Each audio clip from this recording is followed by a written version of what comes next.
Құдайберген Әлихан балам осы әскери клиникалық госпитальда емделіп жатыр, ем алып. Соның жағдайын білуге келіп тұрамыз. Баламыздың жағдайын біліп тұруға мүмкіншілік жасалған.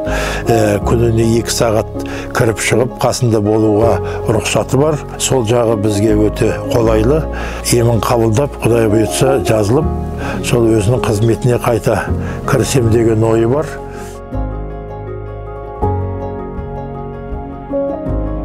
Бізде Қазақстанның түкпір-түкпірінен келген сарбаздар ем алып жатады. Сондықтан олардың жағдайын білу үшін, олардың дәрігерлермен сөйлесу үшін, және де солар балалардың денсаулығы туралы мағлұмат алу үшін ата-аналар жан-жақтан алыстан келді.